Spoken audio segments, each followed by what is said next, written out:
Ардсан намын 4.1 ээлжид мэдээллийн цаг эхэлж байна. Өнөөдөр улсын хурлын гишүүн Лодо Самбуу 2-5-нд 2 сэдвээр мэдээлэл хийхээр бэлдсэн байгаа. Юуны түрүүн нийс дотод хэрэгжиж байгаа томоохон төслүүд тэр дундаа туулын хурдны зам төслийн худалдаа авалт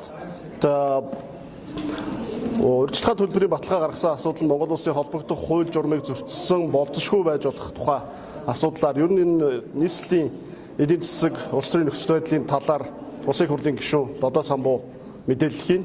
За мөн үндэсний худалдаа аж үйлдвэрийн танхимын тухай хууль сая хэлцэх асуудал нь улсын хурлын чуулган дээр санал хураалт явагдаад унсан.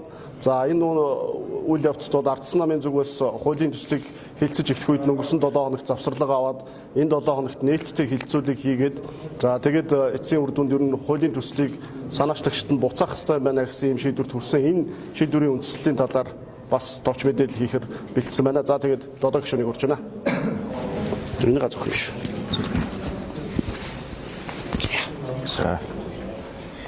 За сэтгүүлчтэй өдрийн мэнд хүргэе. Бас 5 сарын 3 удахгүй болох гэж байна. 5 сарын 3-нд манай хэвлэлийн эрхчлөөний өдөр болдог.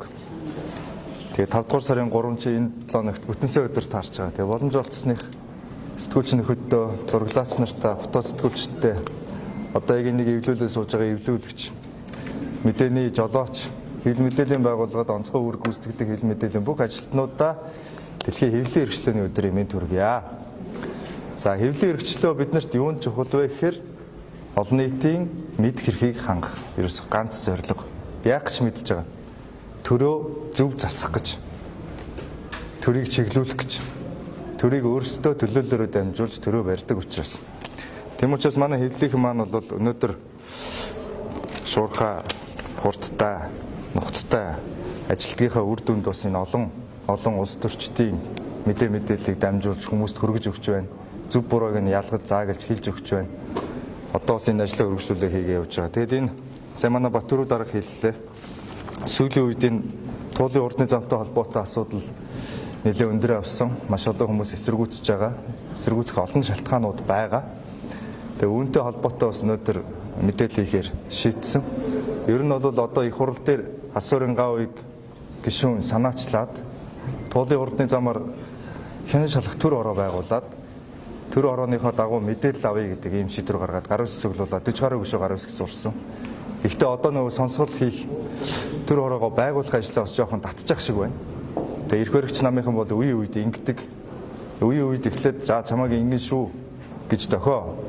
Одоо гараа далааж үзүүлдэг. Нөгөөх нь нумрах юм бол хоорондоо ярилцаад эхэлдэг. Нөгөөх нь гидих юм бол байлдаад эхэлдэг. Одоо ингээд хэн шалах төр ороо байгуулах гэж ихтэйхэн гар үс цуглуулаа явж исэн хүмүүс маань буцаагаад болох тал руу хандсан. Тэгээ энэ дээр юу хэлэх гээд байна вэ гэхээр ер нь одоо сүүлийн үед төрийн ажил яаж явдаг болсон бэ гэхээр эхлээд сошиал медиагаар баахан үнэн худлаар мэддэггүй мэдээлэл сэвнэ. За тэрнийхээ дараа хэн шалах төр ороо байгуулна. Өөрөөр хэлэх юм бол хууль шүүхийн байгууллагууд ажиллаа хийхээс өмнө эхлээд сошиалынхаа шүүхээр оруулдаг. Сошиалын шүүх шийдэх юм бол хуулийн байгууллага мөрдөж ажиллагаагаа тэрнийхээ дагуу явуулдаг. Тэр нь мөн одоо сошиал шүүхээр сайн үнэлгээ авч явах юм бол шүүх нь бас дагаж шийдвэр гаргадаг ийм буруу шиг рүү орчод.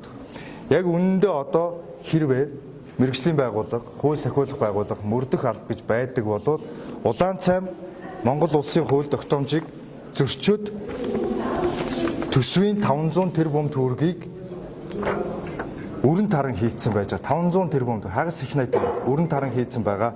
Баримт нь одоо энэ байж байгаа. Одоо дэлгэцэн дээр гарна. Энэ нөгөө Хятадын манай туулын хурдны замыг хийх гээд байгаа China Highway гэдэг компани одоо бид нар нөгөө урьдчилгаа мөнгө шилжүүлчихэд байгаа. Тэдний одоо санхүүгийн баталгааны хуудас буюу одоо бидний төслийг хэрэгжүүлж чадна гэдэг энэ баталгаа.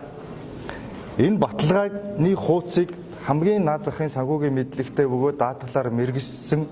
За дээр нь манай төрийн албаны одоо санхүүгийн зохицуулах хороо сангийн яамны хамгийн ихний мэргэжтэн харахад л энэ Монголын хууль тогтоомжийг улаан цайнд зөрчсөн ийм баталгааны хуудас байж байгаа. Ийм баталгааг хараад ийм баталгааны хуудас аваад төсвийн хөрөнгнөөс гадаад зээл гэж одоо бид нар эргээд төлнө шүү дээ. Энэ өндөр хүүтэйгээр төлнө. Төсвийн мөнгнөөс 500 тэрбумыг шилжүүлсэн байна гэдэг нь өөрөө бүлэг залилангийн гэмт хэрэг ил тод бэлэн байж байгаа юм. Ийм бэлэн гэмт хэрэг дээр жишээлбэл хэн шалах төр хорооны нөхцөл байдлыг хараад жишээлбэл одоо юу гэдэг ардын намынхны хоорондын тулааныг хараад үйл ажиллагаагаа шударгаар хуулийн дагуу явуулж чадахгүй байгаа энэ хууль сахиулах байгууллага найрлагатай тэмцэх газар санхүүгийн гэмтэрхтэй эдийн засгийн гэмтэрхтэй тэмцэх хилцсэн. Одоо энэ хууль сахиулах байгууллагууд ингээд ажиллаа хийгээч гэдэг юм шаардлагыг л тавьж байгаа. Нэгдүгээрт, хоёрдугаарт одоо ийм улаан цайм ийм хууль зөрчсөн Монголын одоо хүчин төгөлдөр мөрдөгдөж байгаа тендерийн хууль бусад ер нь одоо энэ санхүүгийн баталгаа гаргадаг хамгийн наазах энгийн стандартыг зөрчсөн ийм шийдвэр гаргаад төсвийн хөрөнгөнөөс 500 тэрбум төгрөгийг үндсэндээ өрн таран хийчихсэн байгаа. Хотын дарга өөрөө сайн дураараа ажиллаа өгөх ёстой. Тэгэхээр өнөөдөр ингээд нэг даваа далаа гээд орлогч даргаыг урдаа тавьчаад нөгөө хүн нь ажиллаа өгнө гээд өмнөөр нь үндсэндээ одоо хаалт хийж явж байгаа юм шиг юм дүр зураг харагдаж байна. Гэтэл энэ бол асар том хохирол Монголын ард түмэнд үүсгэсэн байж байгаа нь баримтаараа ил байгаа энэ үед бол хотын дарга өөрөө ажиллаа өгөөд давхар бас ажиллаа өгөөд шалгуулах одоо юм бүрэн нөхцөл нь бүрдчихэд. За тэгээ энэ санхүүгийн баталгаан дээр жоохон тайлбар хэлэхэд юу гэхээр манай энэ тендерийн одоо байгаа мөрдөгж байгаа тендерийн хуулиар бол санхүүгийн баталгааг хэн гаргах вэ гэхээр давхар даатгагч эсвэл тухайн улсын банк санхүүгийн байгууллага банкнаас нь одоо даатгал одоо санхүүгийн баталгаа аван гаргах хэрэгтэй байдаг. Тэгээд манай улсаас бол одоо жишээлбэл даатгалын компаниудаас оролцох хэрэгтэй байдаг. Тэгэд энэ хотын удирдлагаас юу гэж тайлбарлаад байгаа вэ гэхээр ямар ч хууль зөрчөөгүй манай бас даатгалын компани оролцож байгаа гэж тайлбарлаад байгаа. Яг энэ даатгалын бичгийг харахаар мөнх даатгал гэдэг компани бол энэ даатгал гаргаж байгаатай ерөөсөй холбоогүй. Энэ одоо санхүүгийн баталгаатай холбоотой мэдээллийг зуучлагч зүгээр оролцогч байдалтай ингээ мөнх иншуранс гэдэг компани нэр оруулсан. Тэнгүүтээ манайх энэ бол давхар даатгал хийлгцэн байгаамаа гэж тайлбарлаад байгаа. Яг утгыг харахаар энд ерөөсөө мөнх даатгал энэ даатгалтай холбоотой харилцаан дээр ерөөсөө энэ баталгааны бичгэн дээр бол оролцоогүй. Энэ гэрээн дээр ерөөсөө оролцоогүй. Өөрөөр хэлэх юм бол ямар нэгэн гадаадын банк, хятадын байна уу банк энэ баталгаа гаргах ёстой байтал одоо зүгээр ингээд China Highway гэдэг компани энэгээр юмаа хийж чаднаа гэдгийг Jamban Engineering гэдэг зүгээр компани зүгээр л одоо 100 айл дээр нөгөө ажил хийдэг хүмүүс байдаг шүү дээ. Би чадна гэж зогсож идэг хүмүүстэй яг адилхан наад бид нар бол чаднаа гэдэг ингээд зүгээр нэг компани баталгаа гаргаад ингээд тамга дарцсан. Энэ бол зүгээр шууд заллин. Хуулиар гадаадын банк байх хэрэгтэй. Тэг хуулиараа бол гадаадын банк нь байх хэрэгтэй болохоос биш зүгээр нэг аж ахуй нэгж компани гарч ирэнгүүтээ бид нар батлан даачнаа та нар биднэрт итгээрэй гэдэг ийм цаасыг авангуудаа 500 тэрбумыг шилжүүлсэн байна гэдэг бол энэ бол зүгээр бүлэг дээрэмгүй шууд ойлгоход болно. Тэм учраас Монголын бас энэ эрхвш энэ санхүүгээр мэрэгсэн хүмүүс нь энэ дээр юм хэлэх бах, санхүүгийн зохицуулахороо юм хэлэх бах, сангийн юм хэлэх бах. Уг нь бол хуулиараа одоо байгаа 4 журмаараа бол давхар даатгагч нь өөрөө санхүүгийн зохицуулахороо сангийн ямд бүртгэлтэй байж ах хэвээр. Энэ бүхнийг алгасаа зүгээр энэ цаас явуулаад 500 тэрбум төгрөг зарцуулсан байж байгаа нь өөрөө бүлэг залилангийн гэмтэрэг байх магадлал болцсохгүй байна гэж ер нь тийм байна гэдгийг бол шууд шулуухан хэлэхэд бол хэлэлцэхгүй.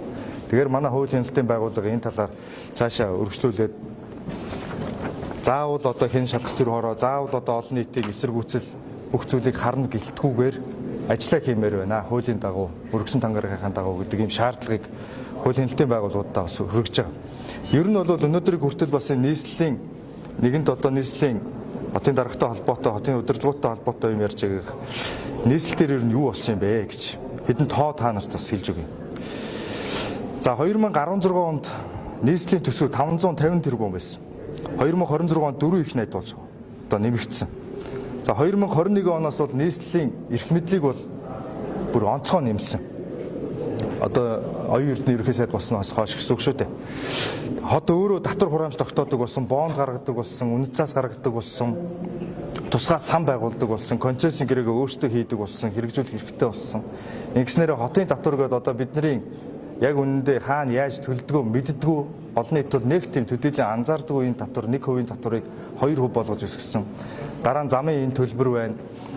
Тээврийн хэрэгслийн татвар байна. Зам ашигласны төлбөр, агаарын бохирдын төлбөрийг 2-оос 3 дахин нэмсэн. Эрх мэдлээ нэмсэн, дээр нь татвараа нэмсэн, дээр нь одоо төсвийн орлогыг нэмсэн, зээл авдаг эрхээ нэмсэн. Ингэснээр одоогийн байдлаар шүү дээ Улаанбаатар хот дээр зөвхөн үүсчээд байгаа өр нь юу вэ? Зээл нь юу вэ гэдээ ингээ харахаар хотын бонд нийтдээ 500 сая доллар, Америк доллар гадаад зах зээл дээр. Олон улсын байгууллагын зээл ADB Дэлхийн банк гэх мэтчлээ одоо энэ 500 сая доллар. Батлан даалтууд байгаа. Дэд үтсийн төслүүдэд өгсөн баталгаа 300-аас 500 сая Америк доллар. Ингээд нийтдээ хотын тавьсан өр. Энэ хотын гэдэг ойлголт байхгүй шин чи улсын даах ачаа энэ ачаал нь 2 тэрбум Америк доллар 1.5-аас 2 тэрбум Америк долларт хүрсэн. Өөрөөр хэлэх юм бол энэ одоо хэд 7 их найд төгрөг. Тий оролцоогоор 7 их найд төгрөг буюу Монгол улсын төсвийн одоо 30 орчим хөв болж байна. 20 гаруй 30 орчим хувьтай тэнцвүүц хэмжээний үрийг ингээд тавьсан ингээд байж байгаа. Үеийн үед одоо нийслэлийн удирдлагуудтай холбоотой үндэсний аудитын газраас тайлан дээр үеийн үед давтагддаг шаардлагууд нь юу гэхээр нийслэлийн төсвийн сахилга бат үнэхээр сул байна. Худалдаа авалтны ил тод биш байна. Төсвийн хэтрэлт өндөр байна. Төслийн хэрэгжилт удаашрж байна. Өөрөөр хэлэх юм бол ингээ эхлүүлчээ дуусгадаггүй ингээл мөнгө урсгаад байгаад байна. Үр дүнгийн үнэлгээ байхгүй. Энэ их эрх мэдэл, энэ их мөнгөөр баахан хэрэгжүүлчихэд үр дүнгээ хэмждэггүй. Өөрөөр хэлэх юм бол бид нар өнөөдрийг хүртэл оюун эрдэнэ ерөнхий сайд болоод үеэлээ хотын дарга болгосноос хойш тэнд асар том нэг улс гэж байгуулад Улаанбаатар гэдэг улс байгуулад тэр улс нь асар их эрх мэдэлтэй, тэгээ асар их мөнгөтэй, тэгээ тэр мөнгөөрөө эрх мэдлээрээ хийсэн ажлаа дүгнэлт үнэлгээ байдаггүй. Ингээд дур зоргоороо аашилж ирсэн. Ийм зүйл нь ил болсон гэдгийг одоо жил болгон аудитын байгууллага дүгнээд хилээд байсан байгаамаа. Тэгэхээр өнөөдрийг хүртэл Улаанбаатар хот дээр болж байгаа үйл явдлууд дээр арчилсан нам бол зөвхөн одоо сөрөг хүчин юм чин, ялагдсан юм чин. Ер нь Улаанбаатар одоо дараагийн сонгуул дээр нийслэлийн удирдлагыг сонгуулийн аргаар авахын төлөө ямар нэгэн байдлаар улс төрийн мэдээлэл хийгээгүй. Арчилсан нам сөрөг хүчний үүрэг гэдэг юу гэсэн үг гэхээр төрийн ажлыг аль болох засах, чиглүүлэх тал руугаа явж идэг. Энэ үйлдсэн үүрэгтэй дээр нь одоо мэдээж эрэг сонгуулийн аргаар төрийн эрх барихын төлөө уралдаан явж идэг. Гэхдээ зориудаар ийм ямар нэгэн мэдээлэл юусэн хийдэггүй. Жишээлбэл туулын хурдны зам дээр бид нар мэдээлэл авъя. Шууд зогсоо гэж арчилсан намын бүлэг анханасаа шаардаагүй. Эхлээд мэдээлэл авъя. Тал бүрийн байр суурийг сонсъё гэд бүлэг дээр хилцүүлэг зохион байгуулсан. Бүлэг дээр хилцүүлэг зохион байгуулахад хотын удирдлагыг тойрсон хэдэн үнээс бусад нь гаднаас ирсэн буюу чөлөөтэй одоо яг мэрэгжлийн байгууллагад ажилладаг боловсрол эзэмссэн мэрэгчлэтнүүд экспертүүдийн тайлбарыг өөдөөс нь яцааж чадаагүй. Өөрөөр хэлэх юм бол өөрсдийнхөө хийж байгаа ажлыг хамгаалж чадаагүй. Хууль зөрчсөн гэдэг нь нотлогдсон. Ингээд үүнээс цааш арга хэмжээнүүд явсан. Тэрнээс биш арчилсан бүтээн байгуулалтыг ямар нэгэн байдлаар одоо эсэргүүцсэн зүйл байхгүй. Энэ их эрх мэдэл, энэ их мөнгийг ил тод биш хаалттай байдлаар зарцуулаад дээр нь байгаль орчны үнэлгээ одоо яг гүйцэд гараагүй байхад төслийг шууд эхлүүлж байгаа нь зөв буруу юу? Эргээд энэ биднэрт одоо энэ туулгуултай холбоотой ер нь байгаль орчны энэ тэнцвэртэй холбоотой эрсдэл үүсэхүүгүй юу гэдгийг тодорхой болоогүй байхад энэ бүх мөнгө зарцуулалт яваад байгаа дээр асуудал тавьсан. Одоо ингээд цаашдаа бол үндсэндээ маш хэцүү нөхцөл байдал руу орж ийн. Энэ юуг нь одоо гол алдагдж байгаа зүйл нь юу вэ гэхээр бүх эрх мэдэл мөнгө ашиглаад тэгээ зүгээр юу ч хинч юу ч гэж хэлж байсан энэ ажлыг хийх ёстой гэж дайрсных нь гороор одоо Монгол улс энэ их хэмжээний мөнгөөр дээр нь энэ их бүтээн байгуулалт энэ хурдны зам энэ ажил үндсэндээ гацалтанд орж байгаа. Өөрөөр хэлэх юм бол тооцоо буруу хийсэн дээр нь эрх ашиг шингэж хэтэрхий бярдаж дайрснаас болоод Монголд хэрэгтэй бүтээн байгуулалт зогсож байна.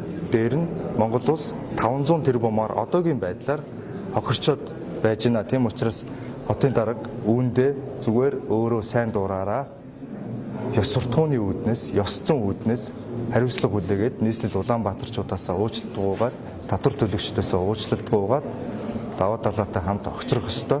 Мөн дээр нь энэ гэрээг анх байгуулсан энэ тендерийг анх зарлаж явах үед оюун эрдэнэ ерөнхий сайд байсан.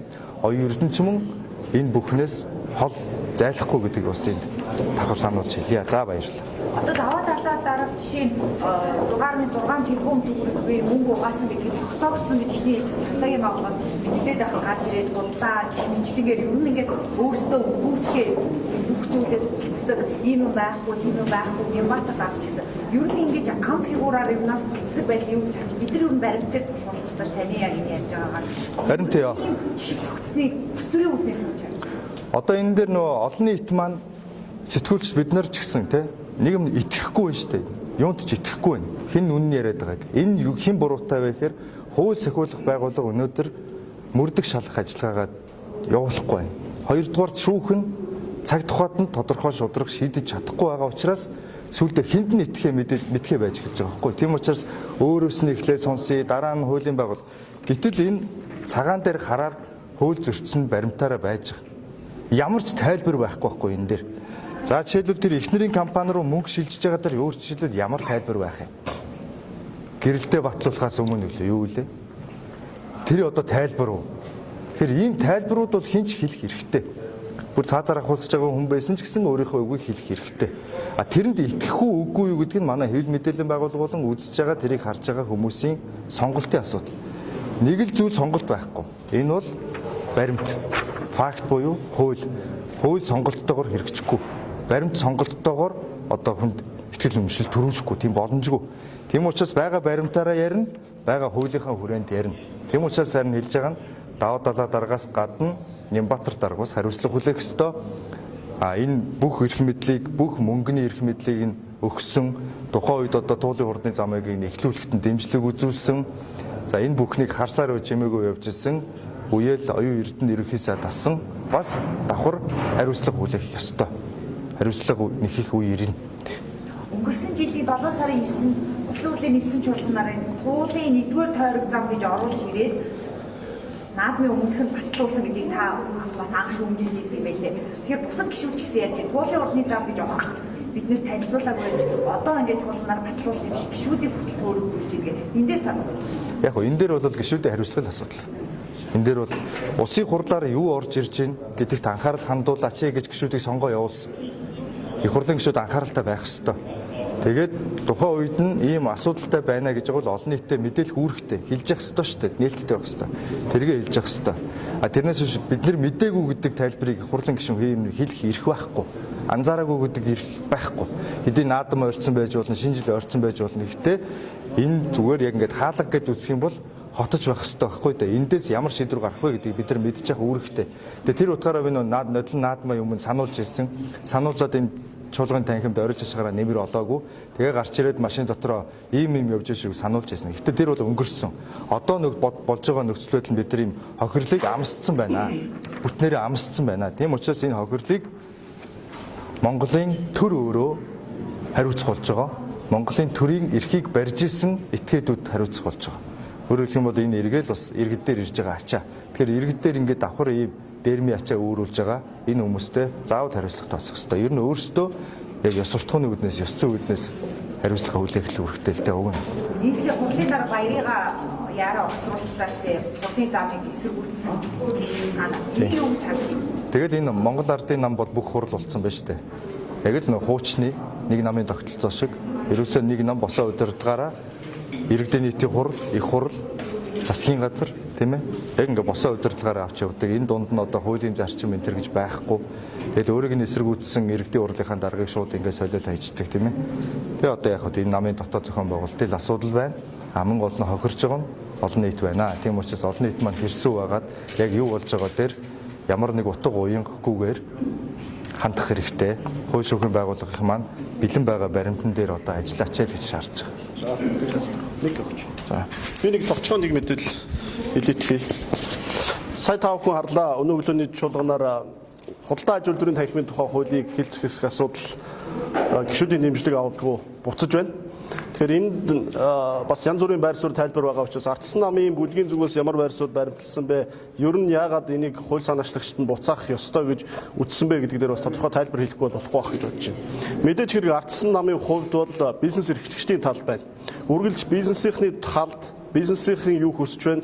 Бизнесийн хэдэнд ямар боломжийг олгож иж Монгол улсыг хөгжүүлэх вэ гэдэг талд ажиллах хэрэгтэй болохоос биш төр юу хүсэж байна гэдэг талд бол байж ерөөсө болохгүй. Тийм ч учраас худалдаа аж үйлдвэрийн танхимын тухай хуулийн төсөл дээр ардсан намын бүлэг завсарлага аваад нээлттэй хэлэлцүүлгийг зохион байгуулсан. Танхимын гишүүдийг нь бизнес эрхлэгчдийг нь Улаанбаатар танхим, орон нутгийн салбар төлөөлөх хэмжлэгийн бүх талыг оролцуулаад мөн салбарын бизнесийн холбоодыг оролцуулаад хэлэлцүүлэг зохион байгуулахад энэ хуулийн төсөл энэ янзаараа явж болохгүй хоёр үндсэн шалтгаан гарч ирж байгаа. Нэгдүгээрт өнөөдөр Монголын бизнесийн орчинд хамгийн том асуудал юу юм бэ гэхээр төрийн оролцоо чөдөр тушаа, төрийн зөвшөөрөл, хүн сурталын асуудал хамгийн том чөдөр тушаа байгаа. Энийг арилгах чиглэлээр худалдаа аж үйлдвэрийн танхим юу хийх ёстой юм бэ гэж бодож энэ хуулийн төслийг бичих ёстой болохоос биш, худалдаа аж үйлдвэрийн танхимыг өөрийг нь төр болгох өнцгөр хуулийг боловсруулж ерөөсө болохгүй. Худалдаа аж үйлдвэрийн танхимыг 3 жил тутам хийдэг судалгаа байдаг шүү дээ. Бизнесийн хүн сурталын индекс гэдэг. Энэ хүн сурталын индексээр Монгол улсын бизнес хамгийн том бэрхшээлийг төрийн хүн суртал олгож байна гэж судлаад байгаа мөртлөө төрийн ажил үйлчилгээг худалдаа аж үйлдвэрийн танхим түүний нэрийн өмнөөс хэрэгжүүлж ийн гэдэг нэрээр хүн суртал зөвшөөрлийг нь цөөлөх биш, тэрийн нэг агентлаг өгдөг байсан зөвшөөрлийг танхим өгдөг болгоод, танхимд татвараа төлдөг болгоод, танхимд тэнд бизнесийгээ төлөөлөх биш, бизнесийнхэндээ зөвшөөрөл өгдөг бяцхан төр болж хувирах ийм зохицуулт байсан учраас энэ хуулийг нэгдүгürt дэмжих боломжгүй байсан. За хоёрдугаарт бизнес ер нь яавал зөв явдаг юм бэ? Бизнест юу хамгийн чухал хэрэгтэй юм бэ гэвэл энэ бизнесийн орчин өрсөлдөөн дээр суурилсан байж хамгийн үр ашигтай, хамгийн хурдтай хөгжих ёстой. Энэ өрсөлдөөн бол бизнесийн төлөөллийн байгууллагууд дээр ч гэсэн хамаардаг. Та бүхэн ерөө сонссон бол одоо чинь Монголд аялал жуулчлалын олон зуун холбоо байдаг гэдэг, барилгын салбарын 2 том ассоциац байдаг. Хоёулаа сайн ажилдаг. Зарим компани хоёулынгийнх нь гишүүнээр элсээд явж байдаг. Өөрөөр энэ давуу тал байгаа учраас. Түүнтэй адилхан ингээд салбарын холбоо бизнесийн байгууллагууд мэрэгчлэр эвлэлтэн нэгдээд өөрсдийнхөө эрх ашгийг хамгаалаад төртөө харилцах үедээ харилцаад олон нийтэд харилцах үедээ харилцаад явж байгаа энэ тогтолцоог заавал зөвхөн худалдаа аж үйлдвэрийн танхим гэдэг ийм төрөөс зохион байгуулалттай тусгайцсан төрийн бус байгууллагын доор нэгтгэхэд бүх салбар зөвлөлийг зөвхөн түүний доор байвал харилцсан. Бусдыг нь бол одоо үндсэндээ хүлээн зөвшөөрөхгүй хэмжээнд аваач тавьж байгаа учраас энэ бол олон ургалж байх, эвлэлтэн нэгдэх, өрсөлдөх энэ эрхийг хязгаарлаж гинэ гэж бизнесийн салбарын холбоод нь өөрсдөө үзсэн. Тийм ч учраас Ардсан намын бүлгийн зүгээс энэ хуулийн төслийг ер нь бол санаачлагчд нь буцаахан зөв юм байна гэдэгтэр олонх гишүүд байр сууриа нэгтгэсэн. Гэхдээ бүлгийн хурлаас бол албан ёсны шийдвэр гаргаж нэг чиглэлийг бүх гишүүдэд өгөөгүй өөрийн үз бодлоороо хандахыг зөвшөөрсөн. За тэгээ үр дүнд нь бол худалдаа аж үйлдвэрийн танхимын тухай хуулийн төсөлийг хилцэх хэсэх асуудал бол гишүүдийн олонхын дэмжлэгийг авч чадлагүй санаачлагчдаа буцаж байна. За Ардсан намын зүгээс харин энэ хууль цаашдаа жинхнээсээ бизнесийн орчныгоо дэмжсэн, бизнесүүдийнхээ эрх ашгийг хамгаалсан хууль байх чиглэлээр нь үргэлжлүүлж хамтарч ажиллах болно гэж бас тодтогч хэлмээр байна. За ингээд өнөөдөр өндөрлөх үү. Бажинаа асуулт авахгүй зам тий. Бажин